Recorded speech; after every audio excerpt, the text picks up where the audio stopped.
पुढे बघून पाणी पुढे इतके फुल भरी खाण्याचा विचारच तू कर. बरोबर आहे. आता तू काय ऐसच बोलायला किती बोलायला नाही मला चालणार. काय नाही मला मजा नाही मला जमणार. नाही ना मजा व्हायला ना वा नवता नाही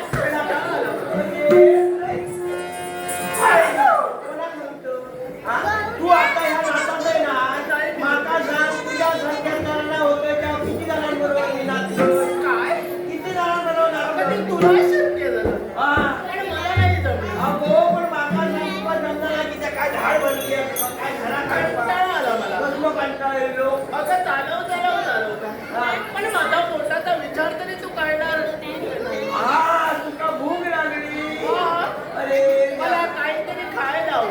अरे देवा अरे तुका भूक लागली मग कोणा माका सांगायचं नाही तुका खायला वया काही देते ना तुका खायला काय तुका काय आवडतं बटाटे पोहे आवडतं हा भजी आवडत भजी नको खावला तर माका भजी नको.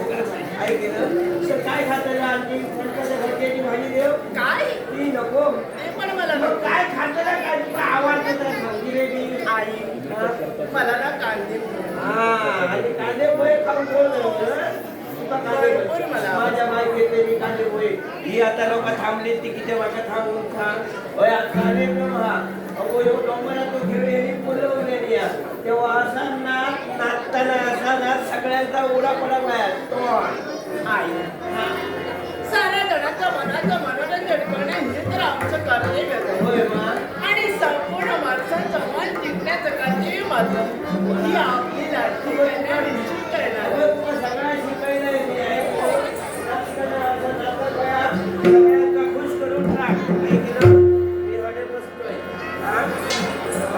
आई हो थांब जरा थांब ऐकलं या पोटासाठी काय काय उडी शिकवायचे लागतं ते आमच्या माहिती होत तेव्हा गावाले तुमच्याकडे इलो का असा पुढे कर हातभार लावा ऐकला तुम्ही त्या गावात आल्यावर तुम्ही ऐकलं सुरुवात कर काय कसा नाचतं नाचायला मी ऐकतंय काय का पण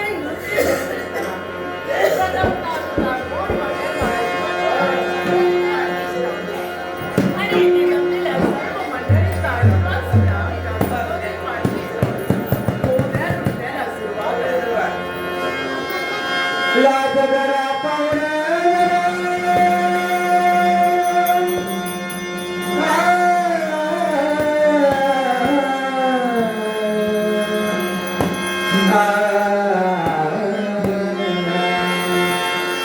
लाजगरा पाहुणा जनाची मनाची पोटासाठी लागते बरे लागणारी पोटासाठी लागते बरे लागणारी लाजगरा पाहुणा जनाची मनाची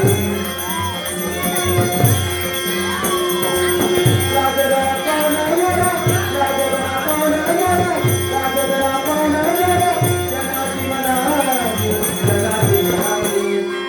पोटासाठी लागते बरे लागणारी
हातभार लावल्याने आता 50 गोळे होईल, 1 गोळे होईल, सगळा घालते. जेव्हा जेव्हा घातले त्याचा बरा कर, आज माझ्या आईला हवं ते देणार आहे. सगळ्यांचा बरा कर आणि नाही घालून त्यांना हाडून जेवती तरी गोष्टी दिली बाबा. चल, आता ह्या आधी घेऊया आणि आता अजून पानवट्याचा तू आता पानवट्याचा कांदा पोहे बनवून घेतो. आता राहिली का काय? भरपूर लक्ष्मी सुद्धा. होय. या इथे जमा झाली. पाया, पोटा, लोणा, मोला, सणातले भेटून गेलो. अजून नंतर किलो, काय किलो? म्हणजे 500 वाटे असते, तिथे घालून द्या. आणि वर्षात तुझं पानवट्याचा कपडे धुवायचे घेऊन आणा. थोड्या घरात पाणी घेऊन येते, तुम्ही बटाटे बनवून आहे. बटाटे बनवून कांदे. मला भरपूर आवडते. होय माझी बाई. मला आई. आता तू बाजारात हा. आणि मला बाबा दाखवली. होय होय हो होय. मला हा. पानवट्यावर कपडे धुण्यासाठी मी जाते. चालतंय. हा, लवकर ये, ये.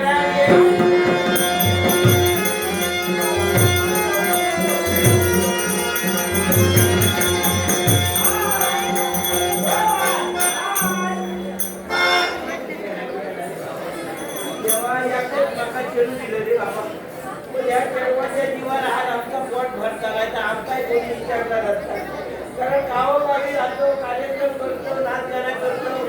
ही सुरुवात केली आहे आता. तेव्हा माझा पोट गेला पानवट्यात. आता आहे भूक लागली आहे. नाचते डोंगारी रे, नाचते डोंगारी.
गेल्या 21 वर्षात केवळ सर्वांना सुख समाधान शांती प्राप्त झालेले होते.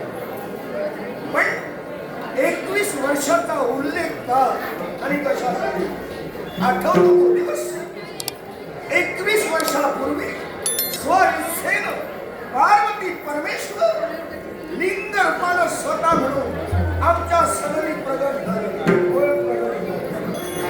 आणि त्यावेळी आकाशवाणी झाली आणि त्या आकाशवाणीवर विश्वास ठेवून गेली 21 वर्ष केवळ पार्वती परमेश्वराची आम्ही पूजा अर्चा करतो. पूजा अर्चा केल्याशिवाय जे लिंग प्रगट झालेलं आहे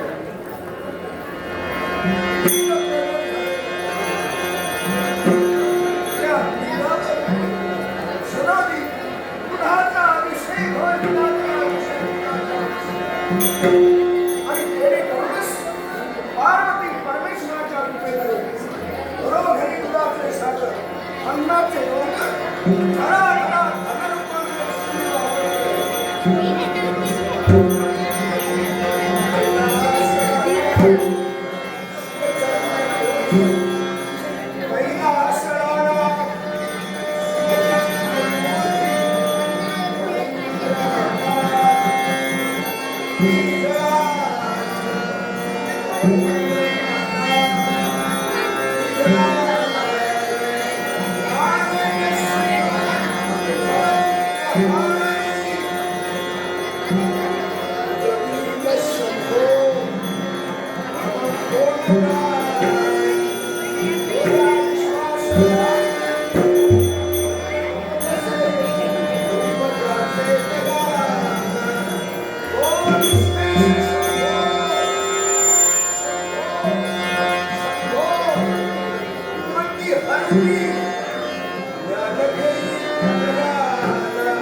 प्रशांतमय वातावरण, ही प्रसन्नता पाहिली, शांतता पाहिली, मनाला समाधान वाटलं होतं. नारद मुनी पण राजा ते समाधान मात्र फार वेळ नाही टिकू शकलं. नारद मुनी अखिल जगाला न्यास झालेला आहे. 31 वर्षापूर्वी स्वइच्छेनं साक्षात पार्वती परमेश्वर लिंग रूपानं आपण म्हणून आमच्या घरात प्रगट झाला. याची जाणीव आहे म्हटलं मला. आणि म्हणूनच ही भक्ती तू करतोयस कबीर नाही. अगदी कधी खंड पडलेला नाही आणि अशा तऱ्हेने ही तुझी भक्ती पुढे चालणार आणि आहे. त्याच पार्वती परमेश्वराच्या कृपे करून सर्व माझ्या बांधवाची भरभराट झालेली आहे. पण या तुझ्या व्रतात कुठेतरी खंड पडण्याचा संभव. का? हो, माझ्या व्रतात खंड ज्या तुझ्या राज्यात शांतता सुबकता सर्व काही प्राप्त होत होतं, अशा या तुझ्या राज्यात अनित्य अत्याचार होण्याचा संभव मला दिसतोय. नारद मुनी कदाचित आमचा वाढता उत्कर्ष कुणाचं बरं झालेलं कुणाच्या न पावत नाही. एकाची जर का वाहवा होत असेल तर दुसऱ्याच्या पोटात दुखत असेल. अशी असतात विघ्न संतोषी माणसं नाही म्हणता येत नाही. असं नाही का? आमचा वाढता उत्कर्ष आमची होणारी वाहवा अनेक आमचे हितशत्रू त्या हितशत्रूच्या डोळ्यात समोर लागले. म्हणूनच केवळ अनेक आमच्या हितशत्रूंना आम्हाला नामशेष करण्यासाठी गुप्त कारवाया केल्या. पण नंतर सत्याला मरण नाही. आणि भक्ती आहे तिथं जे ठरलेलं आहे. अगदी खरं. हो, पार्वती परमेश्वर जोपर्यंत आमच्या पाठीशी आहे तोपर्यंत कुणी माझा हितशत्रू माझा एक केसही वाकडा करू शकत नाही. नक्कीच. रसिक प्रेक्षकांनो, ओंकार घाडीगावकर, नाट्यप्रेमी ओंकार घाडीगावकर, धीरज तेंडुलकर आणि हर्ष गुरव या तिघांनी माझ्याकडे त्या गोरपणासाठी 100 रुपयाचं पारितोषिक दिलंय. ओंकार घाडीगावकर, धीरज तेंडुलकर आणि हर्ष गुरव यांचे सर्वांचे आभार मानायचं स्वीकार करतोय. तरी पण नारदमुनी ब्रह्मवाणी माझा परिपूर्ण विश्वास. तेव्हा जरी आत्मविश्वास माझा असला तरी कधी कधी आत्मविश्वास म्हणजे आत्मनाशालाही कारण ठरतो. पण राजा शरपती, हे जे संकट आहे ते तुझ्यावरच नव्हे, हे विश्वावर संकट आहे. साऱ्या विश्वाला त्याला जागवून घाम फुटला असे संकट तुझ्या राज्यापर्यंत येऊ शकते. विश्वावर संकट हो, आणि त्या संकटानं अनेक जण हरवलेले आहेत. हा, अनेकांना दुःखाची झळ पोचलेली आहे. नक्कीच. आणि तोच प्रकार माझ्या राजस्थानी. आणि त्याला घाबरून सारे जण पळतायत सुद्धा. तेव्हा नारदमुनी एवढे भयभीत झाले जयाच्या भव भया भया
मग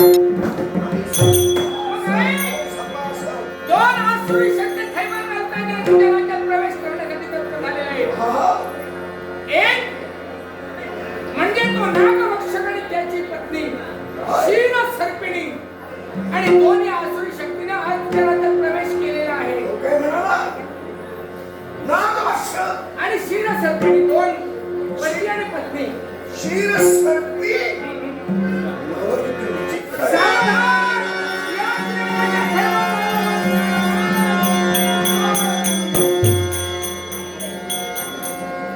क्षणात तुम्ही निघून गेला.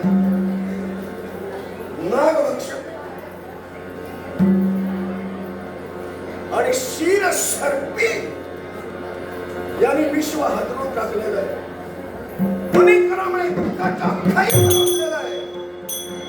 आणि त्याच हिस्सेनं माझ्या राष्ट्रपती जर का प्रवेश करून पाहत असेल तर नेहमी स्वस्थ बसणार. नारद मुनीच्या साक्षीनं केलेली प्रतिज्ञा मी सत्य करणार आहे.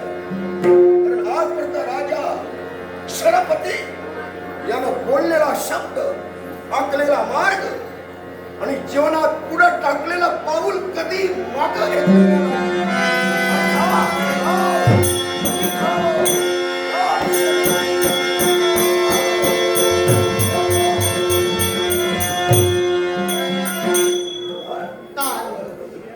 या कणकपुरीचा युवराज रूपसुंदर आपल्या पूज्य आणि पवित्र मैत्रिणी सादर प्रणाम करतो.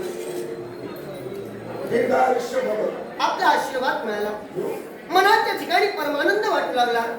पण तरी सुद्धा तुम्ही संक्षिप्त का आणि वीरवाना पोशाख करून आपण निघालात ते कुठं? आवेशाच्या भरात तावा तावाना मी निघालो होतो. हा, आणि एवढ्यातच बाळ तुझं येणं झालं. आमचं आगमन झालं. मर्यादा, कक्ष आणि बंधन याचं तंतोतंत तू पालन करतोयस. अर्थातच. आणि तेणे करून बापाचा मान राखण्यासाठी प्रणाम केला. क्षणभर आम्ही आमची पावलं स्थिर केली. पण बाळ माझी बाळ कसं स्मरण आपला संक्षिप्त बोलणं दिसलं. अरे माझं प्रश्न कसं फुलावून आपण थांबा तरी काय? पण तरी सुद्धा सर्वांगाची लाई होतं. शिवाय कधीही क्रिया घडली जात नाही. आणि क्रिया पण लावल्याशिवाय या विश्वात कधीही वाक्य तयार होत नाही. आणि बाळ हा माझा तप्त देह कधी शांत होईल. नारद मुनीच्या साक्षीनं आम्ही जी घनघोर प्रतिज्ञा केलेली आहे ती प्रतिज्ञा ज्यावेळी आम्ही पूर्ण करू त्यावेळी हा कापलेला देह शांत आणि होईल. प्रतिज्ञा पूर्ण बाबतीत काय घडलं सांगा.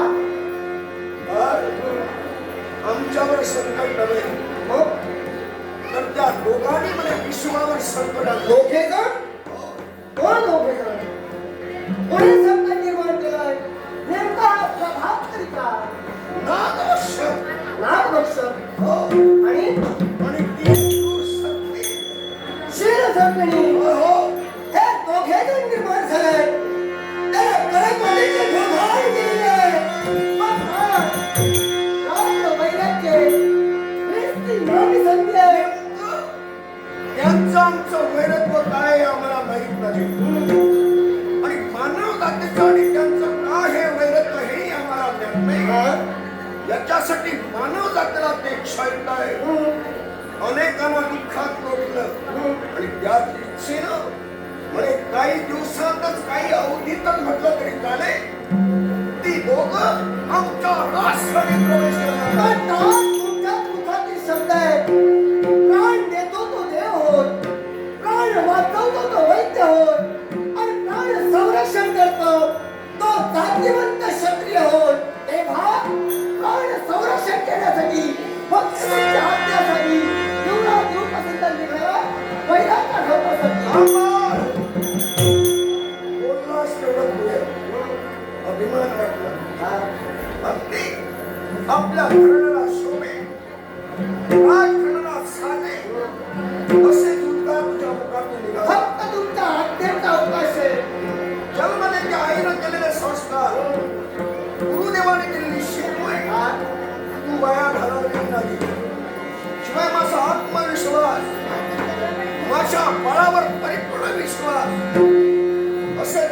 आणि बाळ जीवनातून अजून लढाव लागेल. पहिली वरची वेळ आहे तेव्हा अनुभव श्रेष्ठ. तेव्हा विश्वाला ज्यानं हलवून टाकलेलं आहे ती दोघं कुणी सामान्य नव्हे. नारद मुनी पुन्हा पुन्हा बोलले, राजा सावधान सावधान सावधान. पण का तुम्हीच म्हणता? तुला मी पाठवलं असतं पण माझं बाप पण का तुम्हीच म्हणता? वीरा बुद्धी जन्म यावे त्यांना समरांगणी मरावे. तो हितासी पाहे तो परीन भगवंतासी झाले हो. जीवनातली सोयी कधी पाहिलं नाही. आणि 12 वर्षाच्या कालावधी जो गुरु आश्रमी ठरवला ती हीच नेहमी संगे काहीतरी प्रात्यक्षिक करायची. माझे शब्द तू आठवणी ठेवलेलं आहे. हजारो वर्षे शेळी म्हणून जगण्यापेक्षा एक दिवस वाघ म्हणून जगावं. शांतिवंत शांत मंत्रानं एक क्षण का असेना शिव म्हणून जगावं. शिव म्हणून जगावं. जीविताच्या आसन वाचार म्हणून कुणाजवळ जीव देण्याची भीक मागू नये. मुळीच नाही. आणि ते शास्त्रवंत कुणाला योग्य नाही. पण हे जरी सत्य असलं तरी नाही बा काय असं वाटतं.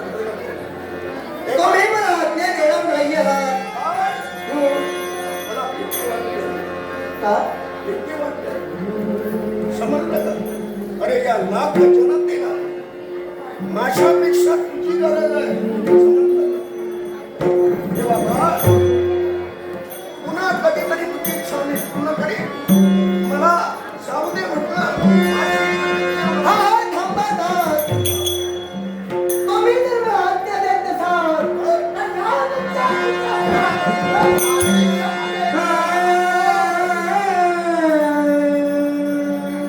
आज आज्ञा द्या.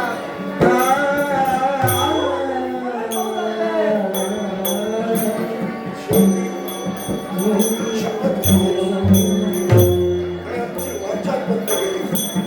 ठीक आहे ना? आता आधी गाड्या वेळे घेणार नाही. क्षणात मलाही मी थोडासा मायाकी झालो आणि एवढा जगाचा मी अनुभव घेतला.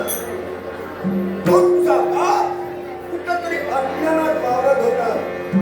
मायेपोटी पंख फुटलेल्या पाखराला पिंजऱ्यात कोंडून ठेवणं हा निवड मूर्खपणा. आणि तोच मूर्खपणा मी करत होतो. आणि म्हणून आज्ञा द्या.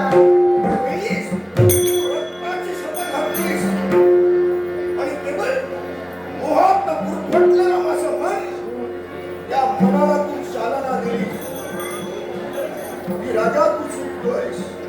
मग पुन्हा ही मी चूक करणार नाही. परमेश्वराच्या मनात काय असेल कुणाच नाही. जा बा. मी तुला आज्ञा देतोय. का म्हणतोय? किती होती? जनतेचं हित करणं हे आपलं कर्तव्य आहे. कारण आपण शास्त्रवंत आहोत. हो ब्राह्मण प्रतिपालन हे आपलं प्रिय आहे. हो ब्राह्मण प्रतिपालन कर.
कैलासवासी